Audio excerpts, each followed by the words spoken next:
That's our point A, and we need to define it before moving to point B. Today we'll explore a little secret about how anyone's brain can learn to be confident and 5 spells to boost your self-esteem.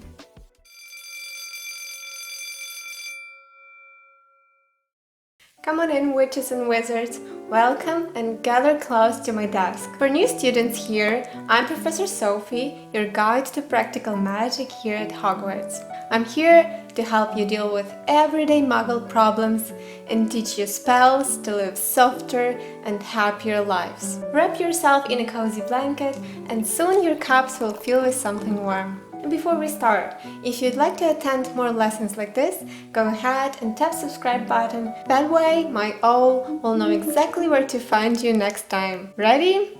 Let's begin.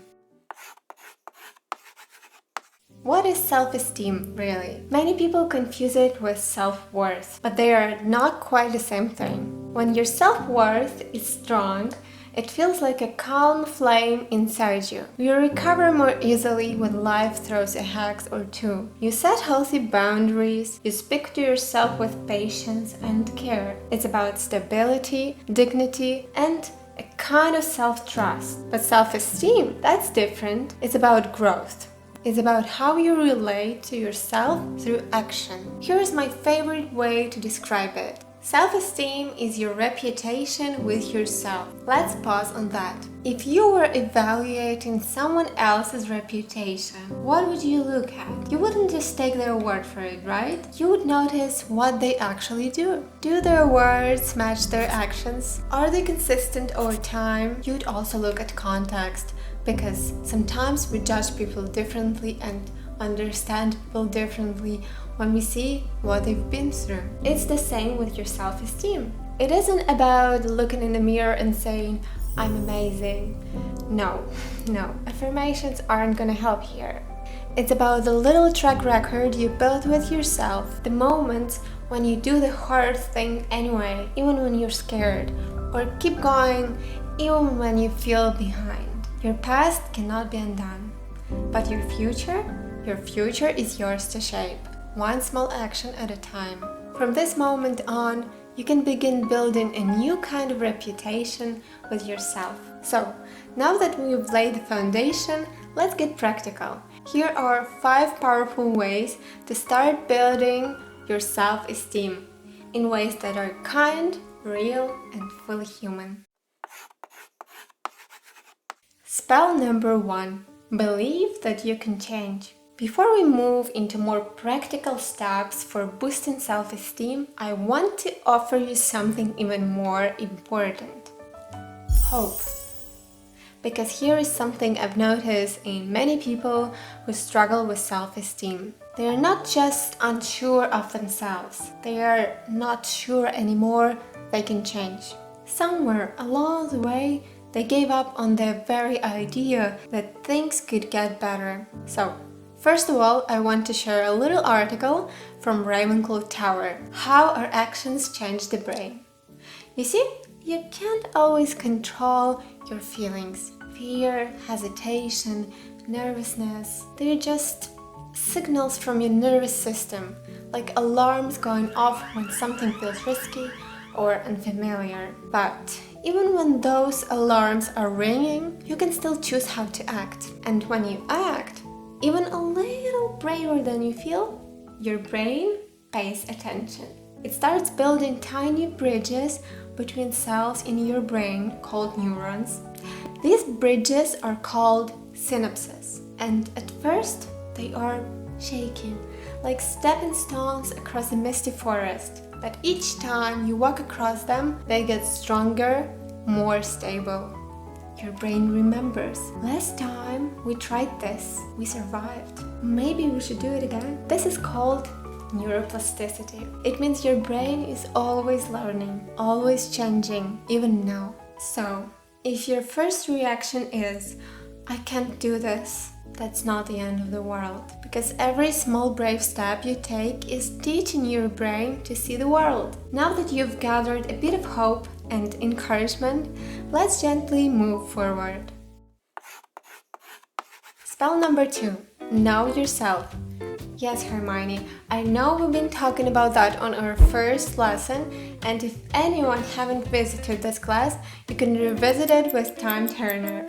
But I must tell you about knowing ourselves idea and share some new tricks. Before we can raise our self-esteem, we need to understand who exactly we are esteeming. Sounds obvious, right? But you'd be surprised how many people are trying to feel better about themselves without actually knowing, well, themselves. If you don't know yourself, how can you judge yourself fairly? It's like trying to grade a subject you've never studied. So, what do we need to know about ourselves to estimate ourselves more objectively? Our achievements, our strengths, and our goals. That's our point A, and we need to define it before moving to point B. Exercise the success scroll. Take your quill and your journal and write a list of 15 times you made something happen. You wanted it, you decided to go for it, and you did it. Tiny wins count and big wins count. Maybe you survived a rough week. Maybe you helped someone. Maybe you finally asked that scary question or finished something you've been avoiding. Or maybe you have been left all alone with the responsibility but managed to survive with dignity. All of it matters. This list isn't just for fun. It's your proof of power, a collection of I did that. Start with 15, but don't stop there. Keep adding every time you feel you've done something you are proud of. This trains your mind to notice your victories, and noticing your victories is how self-esteem grows. I really recommend doing all of this in your journal to make it easier for our brains and, to romanticize. And if your journal needs a touch of magic, I have a beautiful sticker shop on Diagon Alley called Ozorowitch. You can visit it through Etsy portal. It's full of cozy stickers, perfect for pages like these. Know your strengths. Here's a funny thing. We doubt ourselves the most in areas we don't understand. If someone asks you about your strength and you don't know what to say, chances are you'll shrug and mumble something like, I don't know, I'm stupid, I can't really do anything. But when something is solid, really known, it doesn't waver. I know my name is Sophie, and if someone called me Beatrice, I would just smile. That's not up for debate. Same goes for your strengths. The more clearly you know what you're good at, the harder it is for self-doubt to sneak in and whisper lies. Research shows that the more often we use our strengths, the better we feel about ourselves. They act like a broomstick's gas pedal. The more you press them, the higher you soar. So, what are yours? Start collecting them like little treasures. You'll need them for your journey. Goals. Inside each of us, there are two versions. The one you are right now and the one you want to be. Self-esteem glows brightest when those two versions of us are close, or when you can say we are on the path. But what if you don't know about your goals and it's confusing? In that case, we can look at different areas of life to see where we might want to set goals. Psychologist Susan Altman found that self-esteem isn't just one thing. It's made of 6 shimmering facets. How you see yourself physically, your personality and character, your intelligence, your skills and abilities, your values and sense of right and wrong, your social world, friends, connections, how you relate. Usually, if self-esteem is low, one of these areas is aching. So your next task is this. What part of you is asking for support? You see, we are not fixing our self-esteem in some vague, mystical, magical way, even though we are at Hogwarts. We are giving attention to the part of us that needs it most. Spell number 3. Build competence in a meaningful area. Once you know yourself, your strengths and your gaps, the next natural step is to take action to our point B. Not to prove anything, not to chase perfection, but to build competence in an area that feels a little shaky. Pick one part of your life that's quietly pulling your self-esteem down. For example, your style. You don't need a full makeover, you just need a plan. Try this, a 30-day confidence challenge. Write down 30 things you can do, one per day, to feel more at ease and more confident in how you look. Nothing big, nothing dramatic, just small, doable actions to help you practice showing up. Here are a few ideas to get you started. Make a folder of photos on Pinterest. Take a seasonal color quiz. Notice 3 things you like about your appearance. Book a haircut. Compliment someone else's appearance. It helps shift your focus outward. Look in the mirror and hold eye contact for 5 seconds without critique. You need to shift your focus from building confidence to building competence. Believe me, confidence will come hand in hand.